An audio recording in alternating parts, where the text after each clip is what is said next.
नाम ज़िंदगी में कुछ ऐसा कमाओ कि मरने के बाद भी लोगों के स्टेटस में नज़र आओ। Rest in peace. भावपूर्ण श्रद्धांजलि Irfan Khan ji. Welcome to the channel students. आज पार्ट्स ऑफ स्पीच का हमारा लास्ट लेक्चर है जिसमें हम 3 टॉपिक्स कवर करने जा रहे हैं: preposition, conjunction and interjection. All these 3 topics we are going to conclude today, and so as the topic parts of speech. So preposition, as we have discussed while discussing parts of speech, the one word definition means relating words.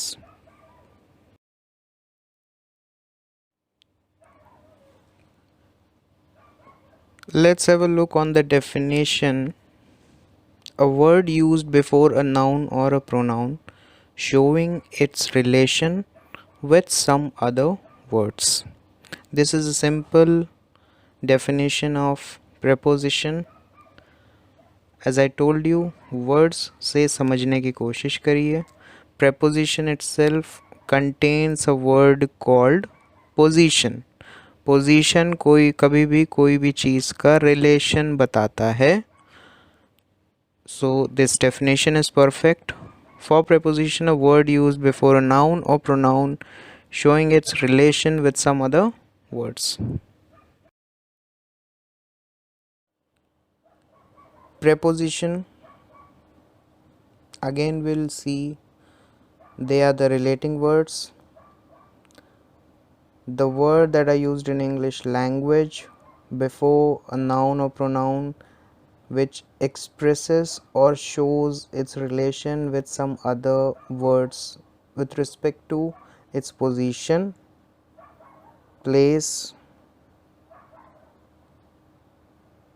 इस तरह के जब भी शब्दों का इस्तेमाल English language में होता है किसी नाउन या किसी प्रोनाउन के साथ जो किसी अन्य शब्द के रिलेशन के साथ उसका पोजीशन बताते हों, उसका रिलेशन बताते हों, वो होते हैं preposition. It's a quick revision.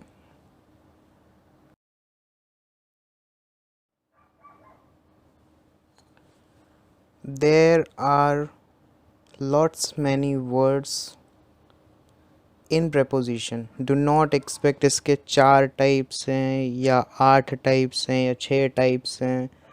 As we have discussed in noun, pronoun, adjective, verb, adverb, it's a very vast topic.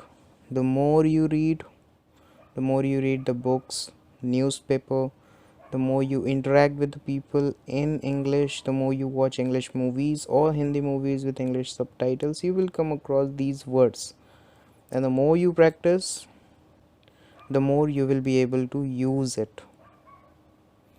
See on the screen: in, into, at, on, with, of, from, for, by, between, among, beside, besides. Very often ये सारे शब्द आपके सामने आए हुए हैं अब तक और आगे भी आएंगे. इनके हिंदी में अगर हम मीनिंग्स देखें तो इन का मतलब होता है में, इनटू के अंदर, एट पर, ऑन पर. ऑलमोस्ट कई एक जगह इतना कन्फ्यूजन होगा कि क्या लगाएं. एट का भी मतलब पर है, ऑन का भी मतलब पर है. क्या करें ऐसी सिचुएशन में, क्या करेंगे ऐसी सिचुएशन में. As I told you earlier also, grammar बहुत ही उलझा हुआ सब्जेक्ट है. बहुत सारे रूल्स ओवरलैप करते हैं, बट ये प्रैक्टिस के साथ आता है. एंड प्रैक्टिस कुछ नहीं करना है, कुछ एक चीज़ें जैसे you have to read and read. Keep at least 4 to 5 people in your group who only speaks in English. सही बोलो या गलत बोलो, सामने बात करने में या फ़ोन पे बात करने में शर्म आती है, सो create a WhatsApp group, but English में बात करो.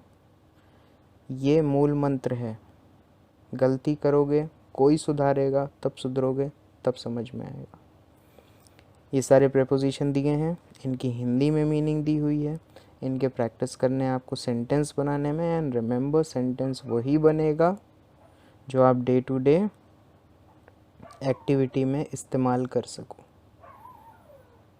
एक छोटा सा डिफरेंस ले लो, बिटवीन एंड अमंग। दोनों का मतलब सेम होता है, बीच में, लेकिन जब दो लोगों के बीच में की बात की जाती है सो इट इज़ बिटवीन। जब दो से ज़्यादा लोगों के बीच की बात की जाती है सो इट इज़ अमंग। जैसे Rahul is sitting between Suresh and Ram. Rahul is sitting among the class.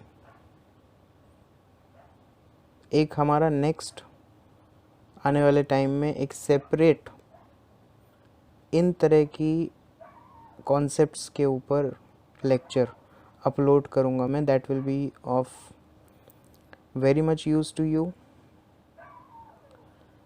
काफ़ी उसका आप लोगों को फ़ायदा मिलेगा, बट बेसिक्स पहले डेवलप करो।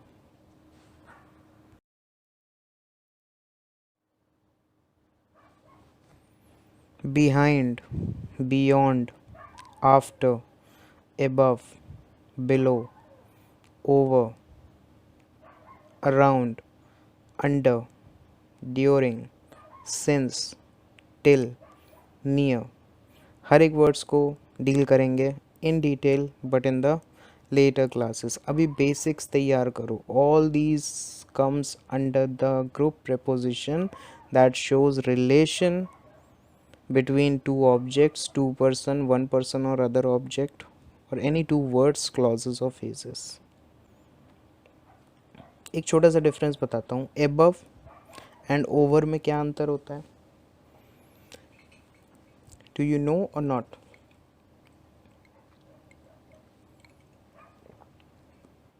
टेबल में बुक रखी है, क्या बोलेंगे?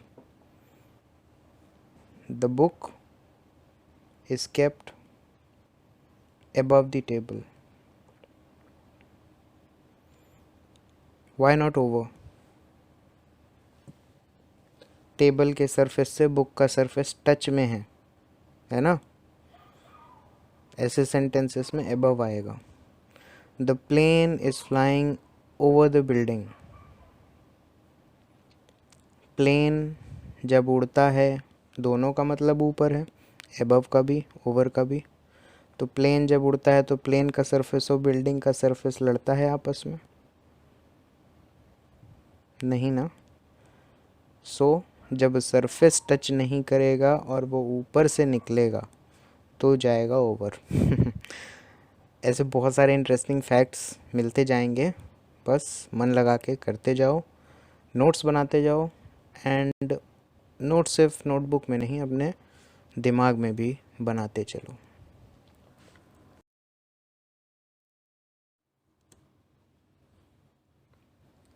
कंजंक्शन, बहुत सारे लोग मिस प्रोनाउंशिएट करते हैं इसको कंजक्शन बोल के। That is not the correct pronunciation, it's conjunction. We emphasized more upon this topic while we were discussing parts of speech। So junction, जैसा हमने उस समय भी देखा था, why do we call Nashik junction, VT terminus. जिनके मिस हो गए हैं ये लेक्चर, वो पिछले वीडियोस को रिवाइज कर लें एक बार। So conjunction are the joining words। It is well discussed on the very first lecture, parts of speech। So a word joining two words, phrases, clauses or sentences together comes under the category of conjunction। Yet another very important parts of speech।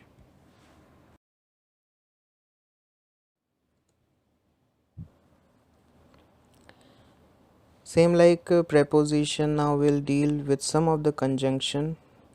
ये वो शब्द होते हैं जो दो अलग अलग शब्दों को, दो अलग अलग सेंटेंसेस को, दो अलग अलग फ्रेजेस को या क्लॉजेस को एक दूसरे से जोड़ते हैं। Ram is a boy, Shyam is a boy.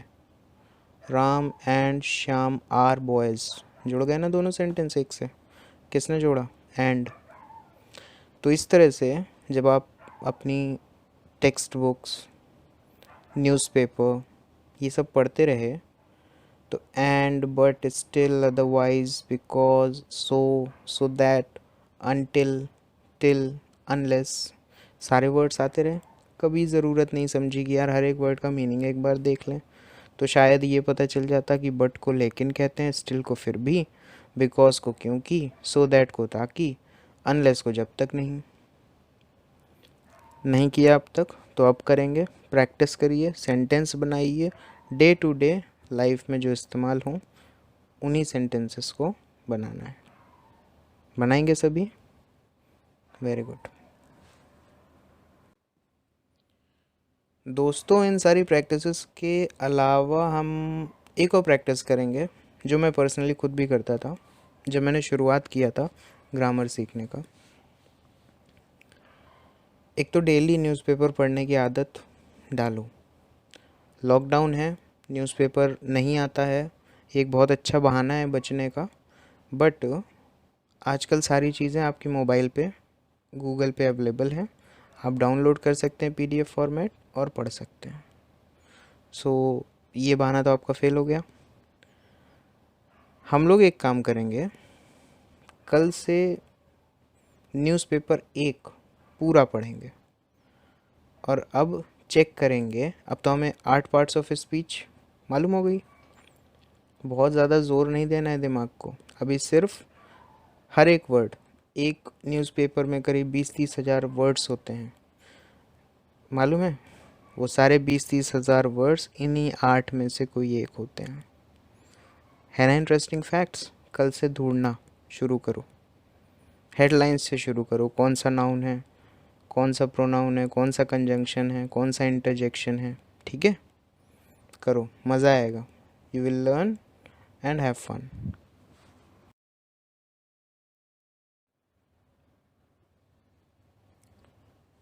कुछ कॉम्प्लेक्स कंजंक्शन भी हैं, जैसे दो, आइदर और, जिसे प्रोनाउंशिएट ईदर और भी किया जाता है, neither nor, neither nor, both and, not only but also, although, yet. English में बड़े इम्प्रेसिव लगते हैं, हिंदी में भी या उर्दू में भी काफ़ी खूबसूरत अल्फाज लगते हैं ये। देखते हैं। हालांकि, यद्यपि, या तो ये या तो वो, आइदर और, ना ही ये ना ही वो, दो ऑप्शन है। अगर आपको आइदर और बोलना है तो या तो ये ले लो, या तो चाय पी लो, या तो कॉफ़ी पी लो। ना ही चाय मिलेगी ना ही कॉफ़ी मिलेगी, सो नाइदर नॉर में आ जाएगा। दोनों ही चाहिए तो both and, both T and coffee. ना केवल चाय बट कॉफ़ी भी चाहिए, so not only but also. हालांकि चाय मुझे पसंद नहीं फिर भी पी लूँगा, ऑल्दो येट। है ना आसान? प्रैक्टिस करो और आसान लगेगा। बनाओ क्वेश्चंस।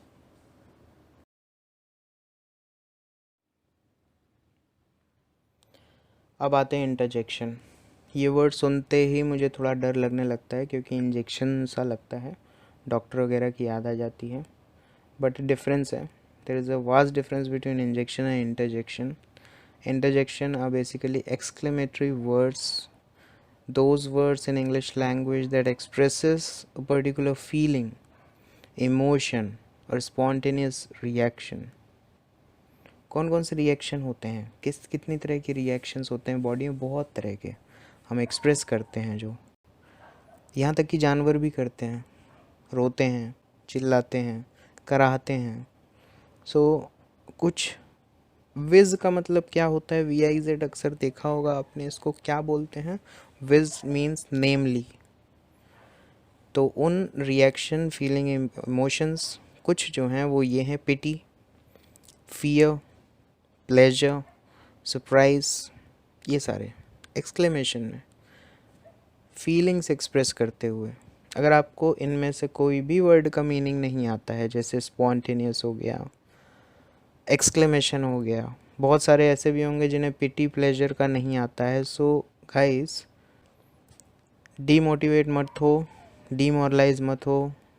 मुझे भी नहीं आता था, अच्छे अच्छे टीचरों को नहीं आता था, मेहनत जो करता है उसे आता है। डिक्शनरी बार बार रिपीट करता हूँ, कीड़े बन जाओ। फॉर एग्ज़ाम्पल, तुम अपने मोहल्ले में बाहर निकले हो, एक ब्यूटी पार्लर है जिसका नाम है ग्लैमर। अभी निकलना नहीं, लॉकडाउन है, वरना सूझ के आओगे घर पे। फॉर एग्ज़ाम्पल, कहीं आपने देख लिया glamour beauty parlour. If you do not know the meaning of glamour, do check in your dictionary what does glamour mean. Car, car के नाम फोर्ड एंडिएवर, एम्बेसडर। हर एक चीज़ का मीनिंग है बॉस, हर एक चीज़ का, हर एक वर्ड का मीनिंग है। Check it out in your dictionary. याद करो आज। टाटा सफारी, सफारी का भी मीनिंग है। इस तरह से होती है vocabulary enrich. You have to do it, and you only have to do it. Nobody is going to do it for you. It's not a homework, it's not an assignment, it's not a notes making, it's not a practical file making. It is you who has to upgrade yourself. So decide and act accordingly.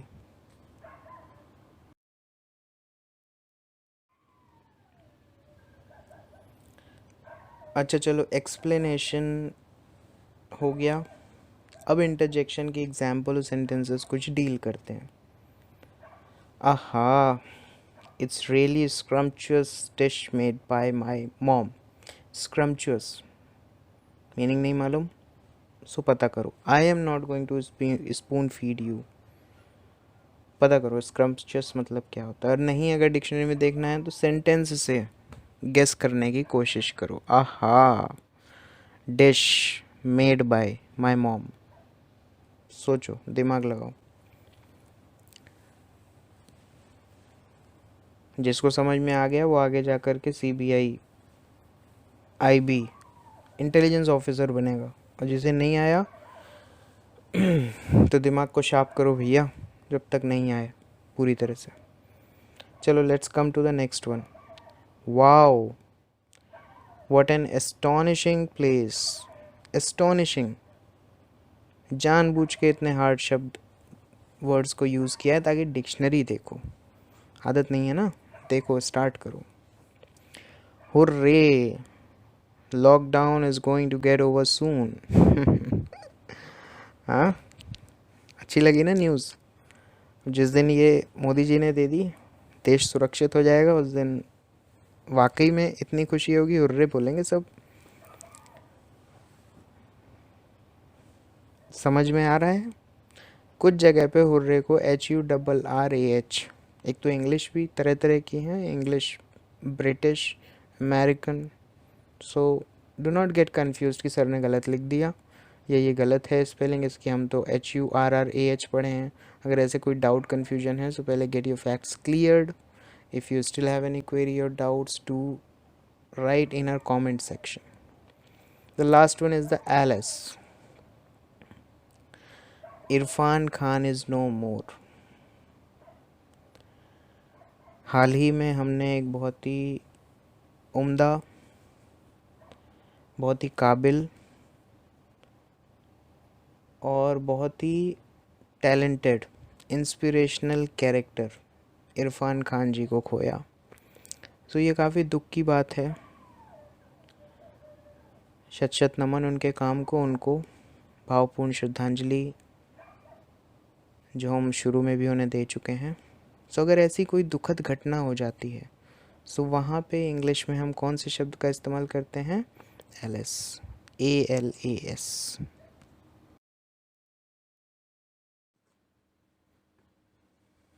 I'm giving you some more examples to practice with respect to interjection, especially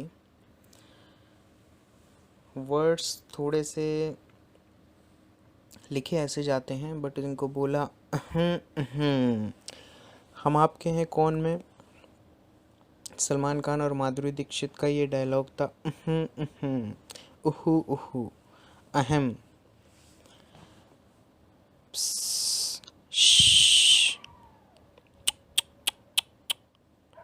अग, view, few, ओहो, ये, अब ये exclamation है, इनके सबके meaning हैं, इसे पता करो कैसे यूज़ होता है।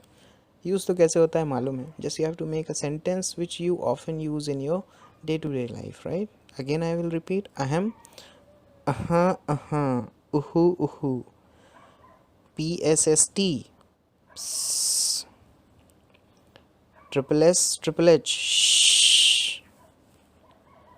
टुट tut, TUT TUT, UGH ugh, WHEW, or it is also pronounced as PHEW few, view, UHOH, oh, yeah. If you have understood the meaning, do make sentences. If not, use dictionary for this also. And even you can use your smartphone with internet for the smart purposes as well, not only just to play PUBG or watch movies. Use smartphone smartly as well, right?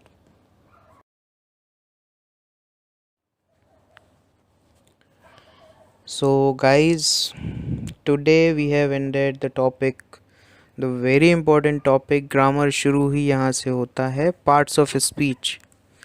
8 topics हमने discuss कर लिए. We have completed 8 topics. Let's have a quick revision of all the things that we have discussed so far. The one word definition and the trick to understand, and the acronym to learn its types. Those who have missed the lessons, there's no issue, no problem. You can go back to the previous lectures, find out each and every lecture, take out your notebook, pen, watch video, make notes, cover up कर लो छूटे हुए portion को. अब हम लोग देखते हैं parts of speech. Human beings का एग्जाम्पल दिया था, जिस तरह ह्यूमन बींग्स पूरी दुनिया में 2 तरह के हैं, इंग्लिश के वर्ड 8 तरह के हैं. एक्रोनिम याद करने का पैनिक पाओ. Noun, naming words. Acronym to learn its types, APMC square. Pronoun, substituting words. Acronym to learn, mobile connection, prepaid, थोड़ा सा चेंज है. Adjective, describing words, pink square D. Verb, action words, 4 हैं. ताली, बजा लो. टीला, चढ़ जाओ. लीटा, किसी की सहेली हो सकती है. लाठी, जो आजकल लॉकडाउन में बाहर जाने पे मिलेगी. जो पसंद आए वैसा लर्न करो. Adverb, modifiers, PTM FDI.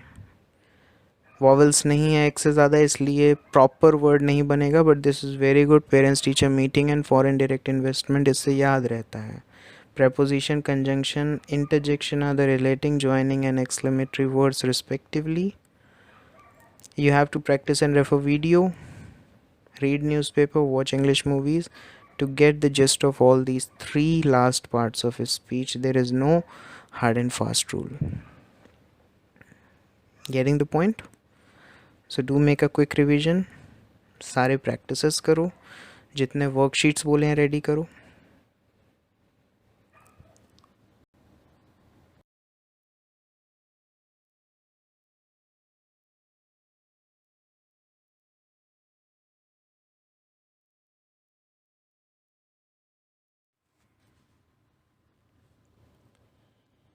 Upcoming topic parts of speech के बाद, चाहे वो रेगुलर स्टूडेंट्स स्कूल के हों, चाहे वो स्पोकन इंग्लिश या इंग्लिश स्पीकिंग स्टूडेंट्स जो इंग्लिश बोलना चाहते हैं वो हों, जॉब एस्पिरेंट्स हों, जॉब गोअर्स हों,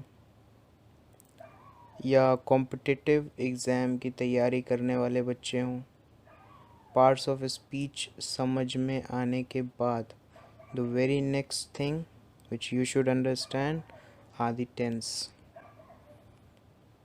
3 tenses, 4 सब parts, 12 चीज़ें हैं. ज़िंदगी निकल जाती है, लोगों को समझ में नहीं आता है. So this is the next upcoming topic. It will be taught to you in a very keen and interesting manner.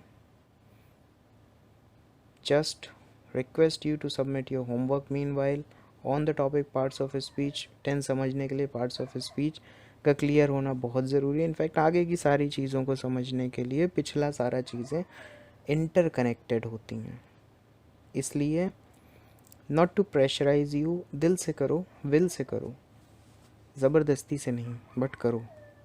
और करके अपने होमवर्क को अच्छी तरह से प्रॉपरली सबमिट करो हमारे mail asabilastutorials@gmail.com. All over India कहीं से भी आप कर सकते हो. आपके जो भी कमेंट फीडबैक के तौर पे, सजेशन के तौर पे है, वो करिए ताकि हमें पता चले आपको और क्या चाहिए. नवीन जी की रिक्वेस्ट आई है, उन्हें इनडायरेक्ट एंड डायरेक्ट स्पीच के ऊपर लेक्चर चाहिए. We are going in a sequence, so उस सीक्वेंस पे हम लोग इनडायरेक्ट एंड डायरेक्ट स्पीच आएगा, क्योंकि उसे मैं ओवरलैप नहीं करना चाहता हूँ. सो थोड़ा सा इंतज़ार करिए, थोड़ा सा वेट करिए, ज़रूर आपको आपका मनचाहा टॉपिक मिलेगा. फिर से एक बार दोहराना चाहता हूँ, do comment your feedback and suggestions on our comment section.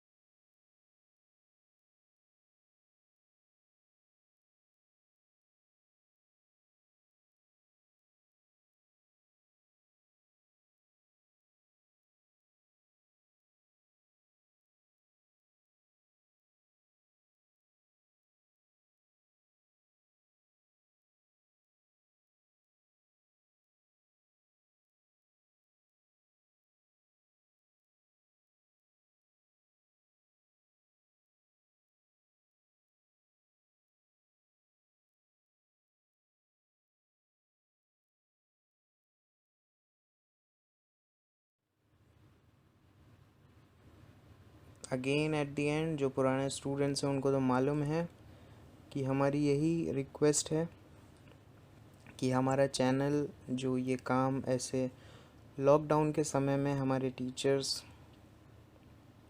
सब मिल कर के समझ रहे हैं चीज़ों को, घर बैठे बच्चे कैसे एजुकेशन हासिल करें, कैसे प्राप्त कर सकें. Specially poor students regular students के साथ भी अब पढ़ सकते हैं सोशल मीडिया के थ्रू. सो जितना हो सके इसे अपने ग्रुप्स, व्हाट्सएप, फेसबुक, जहाँ तक हो सके वहाँ तक शेयर करो. गरीब बच्चों को भी पढ़ने का मौका दो. चैनल सब्सक्राइब करिए जो नए हैं. एस अभिलाष ट्यूटोरियल्स 2008 से स्टूडेंट्स के लिए काम कर रहा है और उम्मीद है आगे भी करता रहेगा.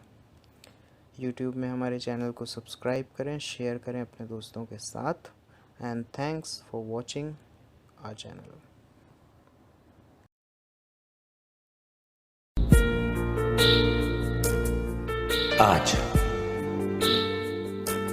आज एक हंसी और बांट लो, आज एक दुआ और मांग लो, आज एक आंसू और पी लो, आज एक जिंदगी और जी लो, आज एक सपना और देख लो. आज क्या पता कल हो ना हो.